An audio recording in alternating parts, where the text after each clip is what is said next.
Good morning. Austin Hively here with Midline in Minden. It's Tuesday, June 7th. Out in the field here this morning, and as you can see, this field is pretty variable in both crop height as well as some color differences. So I want to talk about that a little bit here this morning. I know we've talked about that a little bit in some previous videos, but want to dive a little deeper into it here. As we look at this field, we've got a couple sizes of plants, and these were pulled very close to each other, just a couple plants difference.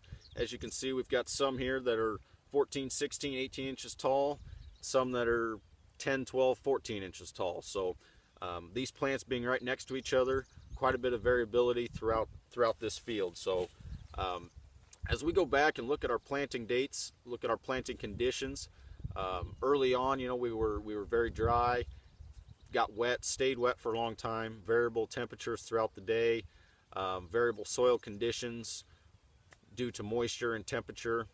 And so a lot of that, as we look at our seed to soil contact and overall germination and emergence, can be traced back to some of that, where across different soil environments we saw different conditions. Some were wetter, some held onto the moisture longer, some things like that all play a role into some of this uneven emergence here. So the other issue, and we've talked a little bit about this, is some of the nutrients and getting that root mass down into those nutrients. As we've talked before, that nitrogen, as it's taken up in the nitrate form, is also subject to leaching due to the negativity charge. So as we look at nitrogen moving deeper in the soil profile, it takes deeper root mass to get down to that nitrogen.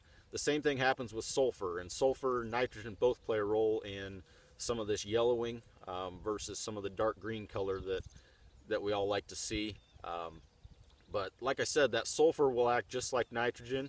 It's taken up in the sulfate form, again a negative charge, and so it too will move deeper in the soil profile with more moisture.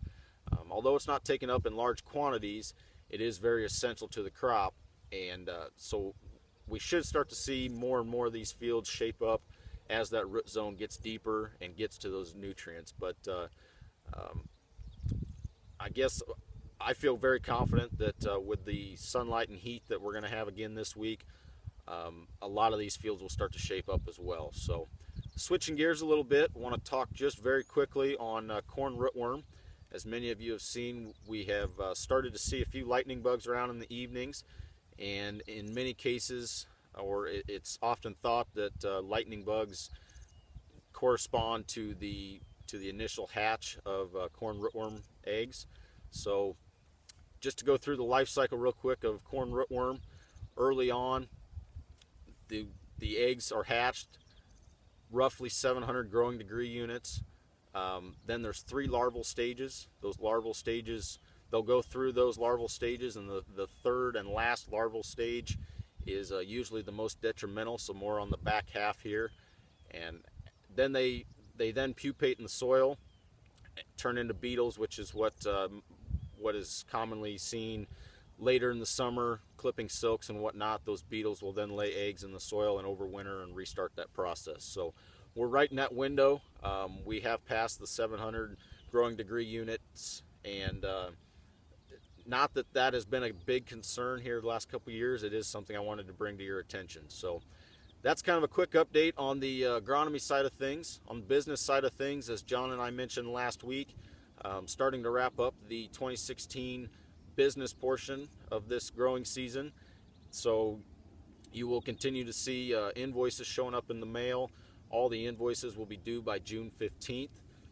Any billing, or excuse me, any returns or planting maps, anything like that, John and myself will be contacting you as well to get the scouts out on your acres or for signing purposes. So again, I'm Austin Hively.